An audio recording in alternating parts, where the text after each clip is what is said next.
ಬೆಳಿಗ್ಗೆಯಿಂದಲೂ ಕೂಡ ಇಡಿ ಅಧಿಕಾರಿಗಳು ತಲಾಶು ಮಾಡ್ತಾ ಇದ್ದಾರೆ. ತರುಣ್ ಮನೆ ಮೇಲೂ ಕೂಡ ಇಡಿ ಅಧಿಕಾರಿಗಳು ಪರಿಶೀಲನೆಯನ್ನ ಮಾಡ್ತಾ ಇದ್ದಾರೆ. ನಮ್ಮ ಪ್ರತಿನಿಧಿ ಅರವಿಂದ್ ಈಗ ರಣ್ಯಾರಾವ್ ಅವರ ನಿವಾಸದಿಂದಲೇ ನೇರ ಸಂಪರ್ಕದಲ್ಲಿದ್ದಾರೆ. ಅರವಿಂದ್, ಈ ಹೊತ್ತಿಗೆ ರಣ್ಯಾರಾವ್ ಅವರ ಮನೆ ಮುಂದೆ ಏನೆಲ್ಲ ತಮಗೆ ಕಾಣಿಸ್ತಾ ಇದೆ? ಎಷ್ಟು ಜನ ಅಧಿಕಾರಿಗಳು ತಲಾಶು ಮಾಡ್ತಾ ಇದ್ದಾರೆ? ಇಲ್ಲಿವರೆಗೂ ಕೂಡ ರಣ್ಯಾರಾವ್ ಮನೆಯಲ್ಲಿ ಸಿಕ್ಕಿದ್ದೇನು ಅರವಿಂದ್?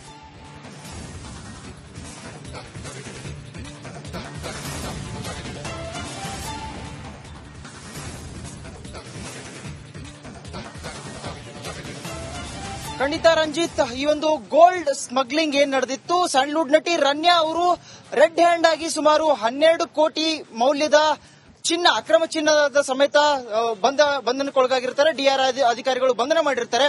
ನೀವು ದೃಶ್ಯಾವಳಿಗಳಲ್ಲಿ ನೋಡ್ತಾ ಇರಬಹುದು. ಈ ಒಂದು ಲಾವೆಲ್ಲಿ ರಸ್ತೆಯಲ್ಲಿರುವಂತಹ ನಂದವಾನಿ ಮ್ಯಾನ್ಷನ್ ಏನಿದೆ, ಇದೇ ಮ್ಯಾನ್ಷನ್ ನಲ್ಲಿ ಡಿಆರ್ಐ ಅಧಿಕಾರಿಗಳು ಸಾಕಷ್ಟು ಪ್ರಮಾಣದ ಚಿನ್ನ ಹಾಗೂ 2 ಲಕ್ಷ ರೂಪಾಯಿ ನಗದನ್ನ ಕೂಡ ಈ ಒಂದು ರಣ್ಯಾ ಅವರನ್ನ ಬಂಧಿಸಿ ಇಲ್ಲಿ ಕರೆತಂದು ಕಾರ್ಯಾಚರಣೆ ಮಾಡಿದಂತ ಸಂದರ್ಭದಲ್ಲಿ ಕೂಡ ಇಲ್ಲಿ ಕೂಡ ಪತ್ತೆಯಾಗಿರುತ್ತೆ. ಅದೇ ಹಂತದಲ್ಲಿ ಹಲವು ಏಜೆನ್ಸಿಗಳು ಅಂದ್ರೆ ಸಿಐಡಿ ಆಗಿರಬಹುದು, ಸಿಬಿಐ ಆಗಿರಬಹುದು, ಡಿಆರ್ಐ ಅಧಿಕಾರಿಗಳಾಗಿರಬಹುದು ತನಿಖೆಯನ್ನ ಮುಂದುವರೆಸಿದ್ರು. ಇದಾದ ಬಳಿಕ ಈಗ ಇಡಿ ಎಂಟ್ರಿ ಕೊಟ್ಟಿರುವಂತದ್ದು. ಇಡಿ ಅಧಿಕಾರಿಗಳು ಸುಮಾರು 4 ಇಡಿ ಅಧಿಕಾರಿಗಳು ಭದ್ರತಾ ಸಮೇತವಾಗಿ ಅಂದ್ರೆ ಸುಮಾರು 8 ಜನ ಭದ್ರತಾ ಸಿಬ್ಬಂದಿಗಳು, ಬಿಎಸ್ಎಫ್ ನ ಸಿಬ್ಬಂದಿಗಳನ್ನ ಕರೆತಂದು ಈಗ ನೀವೇನ್ ದೃಶ್ಯಾವಳಿಗಳಲ್ಲಿ ನೋಡ್ತಾ ಇದ್ರಿ, 3ನೇ ಮಾಡಿ ಅದೇ ಒಂದು ಮನೆಯಲ್ಲಿ ರಣ್ಯಾ ಅವರು ವಾಸವಿರ್ತಾರೆ. ಆ ಒಂದು ಮನೆಯ ತೀವ್ರ ಕಾರ್ಯಾಚರಣೆಯನ್ನ ಮಾಡ್ತಾ ಇರುವಂತದ್ದು. ಯಾವ ಕಾರಣಕ್ಕಾಗಿ ಅಂತಂದ್ರೆ ಇಡಿ ಅಧಿಕಾರಿಗಳು ಈ ಒಂದು ದಾಳಿಯ ಸಮಯದಲ್ಲಿ ಅಂದ್ರೆ ರಣ್ಯಾ ಅವರಿಗೆ ಸಂಬಂಧಪಟ್ಟಂತಹ ದಾಖಲೆಗಳೇನಿದ್ವು, ಸಿಂಡಿಕೇಟ್ ಆಗಿರಬಹುದು, ಇನ್ನಿತರ ಅಂದ್ರೆ ತರುಣ್ ಕೊಂಡೂರ್ ಅವರಾಗಿರಬಹುದು, ಈ ಹಣದ ವಹಿವಾಟೇನಿತ್ತು, ಸಾಕಷ್ಟು ಪ್ರಮಾಣದ ಚಿನ್ನ ಇಲ್ಲಿ ಲಭ್ಯವಾಗಿರುತ್ತು. ಮತ್ತೊಂದು ಕಡೆ ಈ ಲಾವೆಲ್ಲಿ ಅಪಾರ್ಟ್ಮೆಂಟ್ ಏನಿದೆ, ಈ ಒಂದು ಅಪಾರ್ಟ್ಮೆಂಟ್ಗೆ ಸುಮಾರು 4 ಲಕ್ಷಕ್ಕಿಂತ ಅಧಿಕ ಮೊತ್ತದ ರೆಂಟ್ ಅನ್ನ ಇವರು ಪೇ ಮಾಡ್ತಿರ್ತಾರೆ. ಈ ಹಿಂದೆ ಕೂಡ ಡಿಆರ್ಐ ಅಧಿಕಾರಿಗಳು ಕೂಡ ಇಲ್ಲಿ ಬಂದು ಸಾಕಷ್ಟು ಪ್ರಮಾಣದ ಸಾಕ್ಷ್ಯಾಧಾರಗಳನ್ನ ಕಲೆ ಹಾಕಿದ್ದು.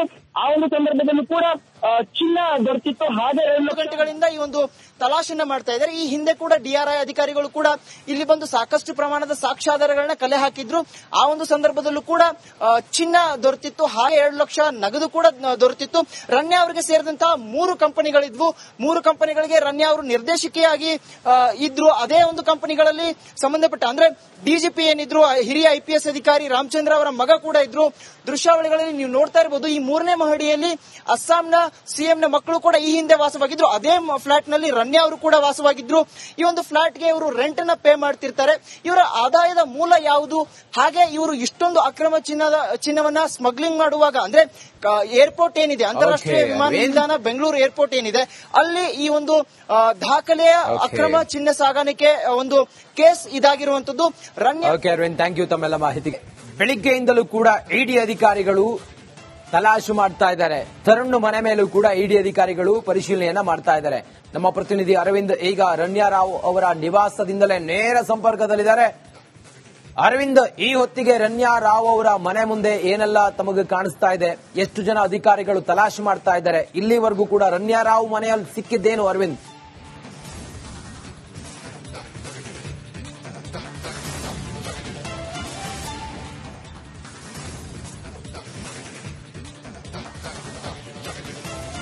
ಖಂಡಿತ ರಂಜಿತ್, ಈ ಒಂದು ಗೋಲ್ಡ್ ಸ್ಮಗ್ಲಿಂಗ್ ಏನ್ ನಡೆದಿತ್ತು, ಸ್ಯಾಂಡ್ಲ್ವುಡ್ ನಟಿ ರಣ್ಯಾ ಅವರು ರೆಡ್ ಹ್ಯಾಂಡ್ ಆಗಿ ಸುಮಾರು 12 ಕೋಟಿ ಮೌಲ್ಯದ ಚಿನ್ನ, ಅಕ್ರಮ ಚಿನ್ನದ ಸಮೇತ ಬಂಧನಕ್ಕೊಳಗಾಗಿರ್ತಾರೆ. ಡಿಆರ್ ಅಧಿಕಾರಿಗಳು ಬಂಧನ ಮಾಡಿರ್ತಾರೆ.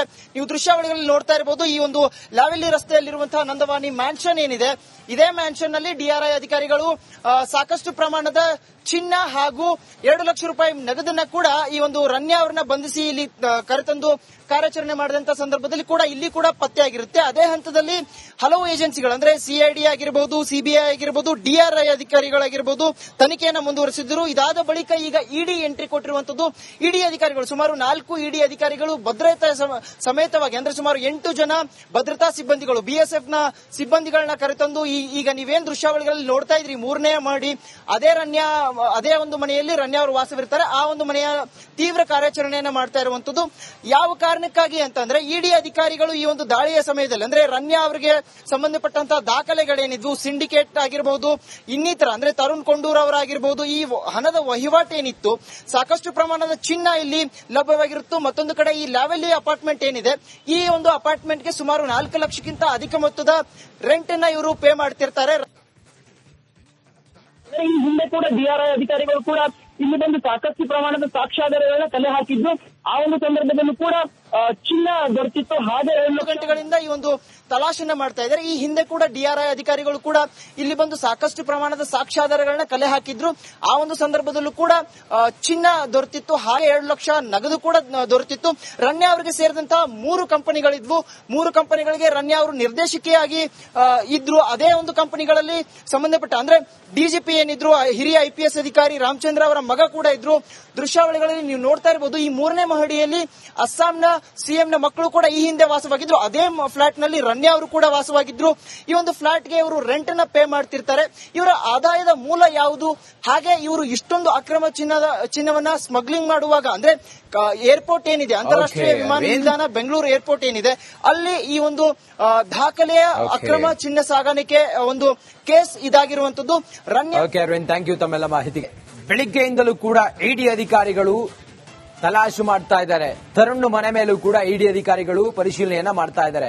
ನಮ್ಮ ಪ್ರತಿನಿಧಿ ಅರವಿಂದ್ ಈಗ ರನ್ಯಾ ರಾವ್ ಅವರ ನಿವಾಸದಿಂದಲೇ ನೇರ ಸಂಪರ್ಕದಲ್ಲಿದ್ದಾರೆ. ಅರವಿಂದ್, ಈ ಹೊತ್ತಿಗೆ ರನ್ಯಾ ರಾವ್ ಅವರ ಮನೆ ಮುಂದೆ ಏನೆಲ್ಲ ತಮಗೆ ಕಾಣಿಸ್ತಾ ಇದೆ?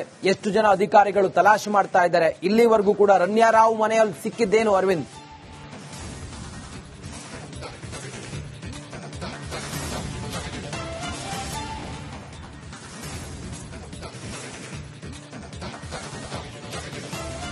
ಖಂಡಿತ ರಂಜಿತ್, ಈ ಒಂದು ಗೋಲ್ಡ್ ಸ್ಮಗ್ಲಿಂಗ್ ಏನ್ ನಡೆದಿತ್ತು, ಸ್ಯಾಂಡ್ಲ್ವುಡ್ ನಟಿ ರನ್ಯಾ ಅವರು ರೆಡ್ ಹ್ಯಾಂಡ್ ಆಗಿ ಸುಮಾರು 12 ಕೋಟಿ ಮೌಲ್ಯದ ಚಿನ್ನ, ಅಕ್ರಮ ಚಿನ್ನದ ಸಮೇತ ಬಂಧನಕ್ಕೊಳಗಾಗಿರ್ತಾರೆ. ಡಿಆರ್ಐ ಅಧಿಕಾರಿಗಳು ಬಂಧನ ಮಾಡಿರ್ತಾರೆ.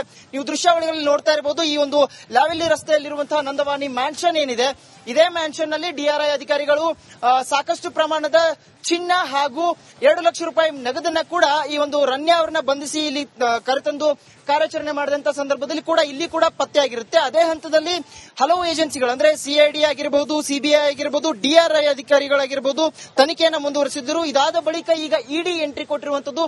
ಇಡಿ ಅಧಿಕಾರಿಗಳು ಸುಮಾರು 4 ಇಡಿ ಅಧಿಕಾರಿಗಳು ಭದ್ರತಾ ಸಮೇತವಾಗಿ ಅಂದ್ರೆ ಸುಮಾರು 8 ಜನ ಭದ್ರತಾ ಸಿಬ್ಬಂದಿಗಳು, ಬಿಎಸ್ಎಫ್ ನ ಸಿಬ್ಬಂದಿಗಳನ್ನ ಕರೆತಂದು ಈಗ ನೀವೇನ್ ದೃಶ್ಯಾವಳಿಗಳಲ್ಲಿ ನೋಡ್ತಾ ಇದ್ರಿ, 3ನೇ ಮಾಡಿ ಅದೇ ಒಂದು ಮನೆಯಲ್ಲಿ ರನ್ಯಾ ಅವರು ವಾಸವಿರ್ತಾರೆ. ಆ ಒಂದು ಮನೆಯ ತೀವ್ರ ಕಾರ್ಯಾಚರಣೆಯನ್ನ ಮಾಡ್ತಾ ಇರುವಂತದ್ದು. ಯಾವ ಕಾರಣಕ್ಕಾಗಿ ಅಂತಂದ್ರೆ ಇಡಿ ಅಧಿಕಾರಿಗಳು ಈ ಒಂದು ದಾಳಿಯ ಸಮಯದಲ್ಲಿ ಅಂದ್ರೆ ರನ್ಯಾ ಅವರಿಗೆ ಸಂಬಂಧಪಟ್ಟಂತಹ ದಾಖಲೆಗಳೇನಿದ್ವು, ಸಿಂಡಿಕೇಟ್ ಆಗಿರಬಹುದು, ಇನ್ನಿತರ ಅಂದ್ರೆ ತರುಣ್ ಕೊಂಡೂರ್ ಅವರಾಗಿರಬಹುದು, ಈ ಹಣದ ವಹಿವಾಟು ಏನಿತ್ತು, ಸಾಕಷ್ಟು ಪ್ರಮಾಣದ ಚಿನ್ನ ಇಲ್ಲಿ ಲಭ್ಯವಾಗಿರುತ್ತು. ಮತ್ತೊಂದು ಕಡೆ ಈ ಲಾವೆಲ್ಲಿ ಅಪಾರ್ಟ್ಮೆಂಟ್ ಏನಿದೆ, ಈ ಒಂದು ಅಪಾರ್ಟ್ಮೆಂಟ್ಗೆ ಸುಮಾರು 4 ಲಕ್ಷಕ್ಕಿಂತ ಅಧಿಕ ಮೊತ್ತದ ರೆಂಟ್ ಅನ್ನ ಇವರು ಪೇ ಮಾಡ್ತಿರ್ತಾರೆ. ಈ ಹಿಂದೆ ಕೂಡ ಡಿಆರ್ಐ ಅಧಿಕಾರಿಗಳು ಕೂಡ ಇಲ್ಲಿ ಬಂದು ಸಾಕಷ್ಟು ಪ್ರಮಾಣದ ಸಾಕ್ಷ್ಯಾಧಾರಗಳನ್ನ ಕಲೆ ಹಾಕಿದ್ದು. ಆ ಒಂದು ಸಂದರ್ಭದಲ್ಲೂ ಕೂಡ ಚಿನ್ನ ದೊರೆತಿತ್ತು. ಹಾಗೆ 2 ಗಂಟೆಗಳಿಂದ ಈ ಒಂದು ತಲಾಶನ್ನ ಮಾಡ್ತಾ ಇದ್ದಾರೆ. ಈ ಹಿಂದೆ ಕೂಡ ಡಿಆರ್ಐ ಅಧಿಕಾರಿಗಳು ಕೂಡ ಇಲ್ಲಿ ಬಂದು ಸಾಕಷ್ಟು ಪ್ರಮಾಣದ ಸಾಕ್ಷ್ಯಾಧಾರಗಳನ್ನ ಕಲೆ ಹಾಕಿದ್ರು. ಆ ಒಂದು ಸಂದರ್ಭದಲ್ಲೂ ಕೂಡ ಚಿನ್ನ ದೊರೆತಿತ್ತು. ಹಾಗೆ 2 ಲಕ್ಷ ನಗದು ಕೂಡ ದೊರೆತಿತ್ತು. ರನ್ಯಾ ಅವರಿಗೆ ಸೇರಿದಂತಹ 3 ಕಂಪನಿಗಳಿದ್ವು. 3 ಕಂಪನಿಗಳಿಗೆ ರನ್ಯಾ ಅವರು ನಿರ್ದೇಶಕಿಯಾಗಿ ಇದ್ರು. ಅದೇ ಒಂದು ಕಂಪನಿಗಳಲ್ಲಿ ಸಂಬಂಧಪಟ್ಟ ಅಂದ್ರೆ ಡಿಜಿಪಿ ಏನಿದ್ರು, ಹಿರಿಯ ಐಪಿಎಸ್ ಅಧಿಕಾರಿ ರಾಮಚಂದ್ರ ಅವರ ಮಗ ಕೂಡ ಇದ್ರು. ದೃಶ್ಯಾವಳಿಗಳಲ್ಲಿ ನೀವು ನೋಡ್ತಾ ಇರಬಹುದು. ಈ 3ನೇ ಮಹಡಿಯಲ್ಲಿ ಅಸ್ಸಾಂನ ಸಿಎಂನ ಮಕ್ಕಳು ಕೂಡ ಈ ಹಿಂದೆ ವಾಸವಾಗಿದ್ರು. ಅದೇ ಫ್ಲಾಟ್ ನಲ್ಲಿ ರನ್ಯಾ ಅವರು ಕೂಡ ವಾಸವಾಗಿದ್ರು. ಈ ಒಂದು ಫ್ಲಾಟ್ಗೆ ಇವರು ರೆಂಟ್ ಅನ್ನ ಪೇ ಮಾಡ್ತಿರ್ತಾರೆ. ಇವರ ಆದಾಯದ ಮೂಲ ಯಾವುದು? ಹಾಗೆ ಇವರು ಇಷ್ಟೊಂದು ಅಕ್ರಮ ಚಿನ್ನವನ್ನ ಸ್ಮಗ್ಲಿಂಗ್ ಮಾಡುವಾಗ ಅಂದ್ರೆ ಏರ್ಪೋರ್ಟ್ ಏನಿದೆ, ಅಂತಾರಾಷ್ಟ್ರೀಯ ವಿಮಾನ ನಿಲ್ದಾಣ ಬೆಂಗಳೂರು ಏರ್ಪೋರ್ಟ್ ಏನಿದೆ, ಅಲ್ಲಿ ಈ ಒಂದು ದಾಖಲೆಯ ಅಕ್ರಮ ಚಿನ್ನ ಸಾಗಾಣಿಕೆ ಒಂದು ಕೇಸ್ ಇದಾಗಿರುವಂತದ್ದು. ರನ್ಯಾ, ಅರವಿಂದ್, ಥ್ಯಾಂಕ್ ಯು ತಮ್ಮೆಲ್ಲ ಮಾಹಿತಿ.